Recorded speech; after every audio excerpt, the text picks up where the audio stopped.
ಮಹಿಳಾಧಿಕಾರಿಗೆ ನಿಂದನೆ ಹಾಗೂ ಧಮಕಿ ಕೇಸ್ಗೆ ಸಂಬಂಧಪಟ್ಟ ಹಾಗೆ ಮಾನವ ಹಕ್ಕುಗಳ ಸಂಘಟನೆಯಿಂದ ಮನವಿ ಪತ್ರವನ್ನ ಈಗಾಗಲೇ ನೀಡಲಾಗಿದೆ. ರಾಜೀವ್ ಗೌಡನನ್ನ ಗಡೀಪಾರು ಮಾಡುವಂತೆ ಆಗ್ರಹಿಸಿ ಮನವಿ ಪತ್ರವನ್ನ ನೀಡಿದ್ದಾರೆ.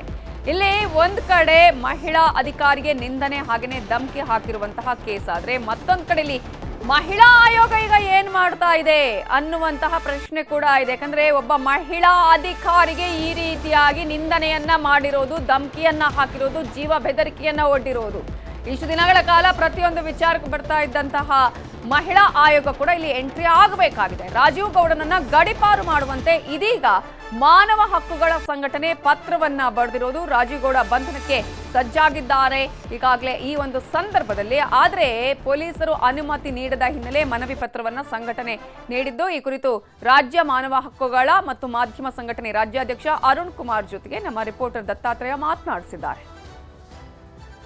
ಶಿಡ್ಲಘಟ್ಟ ನಗರಸಭೆ ಪೌರಾಯುಕ್ತೆಗೆ ಕಾಂಗ್ರೆಸ್ ಮುಖಂಡ ಧಮಕಿ ಹಾಕಿರುವ ವಿಚಾರಕ್ಕೆ ಸಂಬಂಧಿಸಿದಂತೆ ಈಗ ವ್ಯಾಪಕ ವಿರೋಧ ವ್ಯಕ್ತವಾಗ್ತಾ ಇರುವಂಥದ್ದು. ಕೂಡಲೇ ಆ ವ್ಯಕ್ತಿಯನ್ನ ಬಂಧಿಸಿ ಗಡೀಪಾರು ಮಾಡುವಂತೆ ಬಹಳಷ್ಟು ರೀತಿಯಾದಂತಹ ಆಕ್ರೋಶಗಳು ವ್ಯಕ್ತವಾಗ್ತಾ ಇರುವಂಥದ್ದು. ಸದ್ಯ ಈಗ ಮಾನವ ಹಕ್ಕುಗಳು ಹಾಗೂ ಮಾಧ್ಯಮ ಸಂಘಟನೆ ಮುಖಂಡರು ಶಿಡ್ಲಘಟ್ಟ ನಗರ ಠಾಣೆಗೆ ಭೇಟಿ ಕೊಟ್ಟು ಕೂಡಲೇ ಆ ವ್ಯಕ್ತಿಯನ್ನ ಬಂಧಿಸಬೇಕು ಅಂತ ಪಟ್ಟು ಹಿಡಿದಿದ್ದಾರೆ. ಸದ್ಯ ಅವರು ನಮ್ಮ ಜೊತೆ ಇದ್ದಾರೆ, ಮಾತನಾಡಿಸುವಂತಹ ಪ್ರಯತ್ನವನ್ನ ಮಾಡೋಣ. ಸರ್, ಒಬ್ಬ ಅಧಿಕಾರಿಗೆ, ಮಹಿಳಾ ಅಧಿಕಾರಿಗೆ ಈ ರೀತಿಯಾಗಿ ಬೆದರಿಕೆ ಮಾಡುವಂಥದ್ದು ಎಷ್ಟರ ಮಟ್ಟಿಗೆ ಸರಿ? ನೋಡಿ ಸರ್, ಈಗ ಇದು ಅವರ ಗೂಂಡಾ ವರ್ತನೆ ಸ್ಪಷ್ಟವಾಗಿ ಈಗ ಎಲ್ಲರೂ ಕೂಡ ಕಂಡಿರುವಂಥದ್ದು ವಿಚಾರ ಆಗಿದೆ. ಏನಾಗಿದೆ ಇವತ್ತು ಅಂದರೆ, ಶಿಡ್ಲಘಟ್ಟ ವಿಧಾನಸಭಾ ಇಡೀ ತಾಲೂಕಲ್ಲೇ ಸುಮಾರು ಇಷ್ಟು ವರ್ಷದ ರಾಜಕಾರಣ ಮಾಡ್ಕೊಂಡು ಬಂದಿರುವಂಥ ಭಾಳಷ್ಟು ನಾಯಕರು ನಾವು ಕಂಡಿದ್ದೀವಿ. ಒಟ್ಟು ವಿಶೇಷವಾಗಿ ಇಂಥ ಗೂಂಡಾಗಳನ್ನು ಕರ್ಕೊಂಬಂದು ಇಲ್ಲಿ ನಿಲ್ಲಿಸುವಂಥದ್ದು ಮತ್ತು ಇಂಥ ದಕ್ಷ ಅಧಿಕಾರಿಗಳಿಗೆ ಮತ್ತು ಒಬ್ಬ ಮಹಿಳೆ ಅಧಿಕಾರಿ ಅನ್ನೋದು ನೋಡಿದೆ ಈ ರೀತಿ ಅವರ ಮೇಲೆ ಒಂದು ಬೆದರಿಕೆ ಹಾಕೋಂಥದ್ದು, ಆಮೇಲೆ ದಂಗೆ ಎಬ್ಬಿಸ್ತೀನಿ ಅಂತ ಹೇಳೋಂಥದ್ದು, ಇದು ಭಾಳ ನೀಚ ಕೆಲಸ ಮತ್ತು ಖಂಡನೀಯ ವಿಚಾರ. ಇವೆಲ್ಲರೂ ಕೂಡ ಸಮಾಜಕ್ಕೆ ತುಂಬಾ ಮಾರಕ ಅಂತಲೇ ಹೇಳ್ಬೋದು. ಒಂದು ಕಡೆ ಈಗ ಅವ್ರದ್ದೇ ಆದಂಥ ಕಾಂಗ್ರೆಸ್ ಪಕ್ಷ ಇದೆ, ಅವ್ರು ಒಟ್ಟಿನಲ್ಲಿ ಈ ಪಕ್ಷದಲ್ಲಿ ಅವ್ರನ್ನ ಬಂಧನೆ ಮಾಡೋಕ್ಕೆ ಮುಂದಾಗ್ತಾರೆ ಸರ್? ಸರ್, ಈಗ ನೋಡಿ, ನಿಜವಾಗ್ಲೂ ಸಂವಿಧಾನನ ಪಾಲನೆ ಮಾಡ್ಕೊಂಡು ಹೋಗ್ತೀವಿ ಅನ್ನೋ ಈ ಒಂದು ಸರ್ಕಾರಗಳು, ಈ ಕಾಂಗ್ರೆಸ್ ಸರ್ಕಾರಕ್ಕೆ ಏನಾದರೂ ನಿಜವಾಗ್ಲೂ ಆ ನೈತಿಕತೆ ಅನ್ನೋದು ಇರೋದಾದರೆ ಈ ಕೂಡಲೇ ಈ ಆಸಾಮಿಯನ್ನು ಬಂಧಿಸಬೇಕು. ಆ ಪಕ್ಷಕ್ಕೆ ಏನು ಡ್ಯಾಮೇಜ್ ಆಗ್ತದೆ ಅದನ್ನು ಸರಿಪಡಿಸ್ಕೊಂಡು ನಿಟ್ಟಲ್ಲಿ ಅವರು ಇವತ್ತು ಅದನ್ನು ಮುಂದಾಗಬೇಕಾಗ್ತದೆ.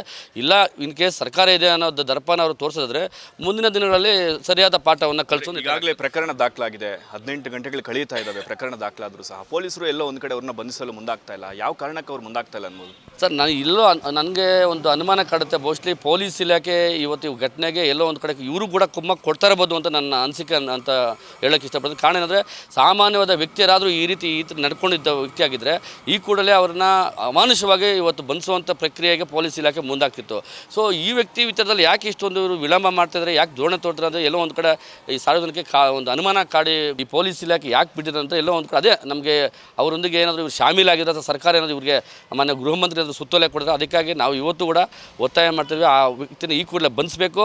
ಜೊತೆಗೆ ಇನ್ ಕೇಸ್ ಏನಾದರೂ ಆ ವ್ಯಕ್ತಿನ ಬಂಧಿಸಿದ್ರೆ ಈ ನಮ್ಮ ರಾಜ್ಯದ ಏನು ಗೃಹ ಸಚಿವರು ಆಗಿರ್ತಕ್ಕಂಥ ಡಾಕ್ಟರ್ ಜಿ ಪರಮೇಶ್ವರ್ ಈ ಘಟನೆಯ ಹೊಣೆಯನ್ನು ಹೊತ್ತುಕೊಂಡು ರಾಜೀನಾಮೆ ಕೊಡಬೇಕಾಗ್ತದೆ. ಓಕೆ, ಇದು ಮಾನವ ಹಕ್ಕುಗಳು ಹಾಗೂ ಮಾಧ್ಯಮ ಸಂಘಟನೆ ಮುಖಂಡರು ಹೇಳ್ತಾ ಇರೋದು. ಈ ಘಟನೆಗೆ ಸಂಬಂಧಿಸಿದಂತೆ ಕಾಂಗ್ರೆಸ್ ಮುಖಂಡರಾದಂಥ ರಾಜೀವ್ ಗೌಡನ ಕೂಡಲೇ ಬಂಧಿಸಬೇಕು, ಇಲ್ಲಾಂದರೆ ಗೃಹ ಸಚಿವರು ರಾಜೀನಾಮೆ ಕೊಡಬೇಕು ಅಂತ ಒತ್ತಾಯವನ್ನು ಮಾಡ್ತಾ ಇರುವಂತಹದ್ದು. ದತ್ತಾತ್ರೇಯ, ನ್ಯೂಸ್ 18, ಚಿಕ್ಕಬಳ್ಳಾಪುರ.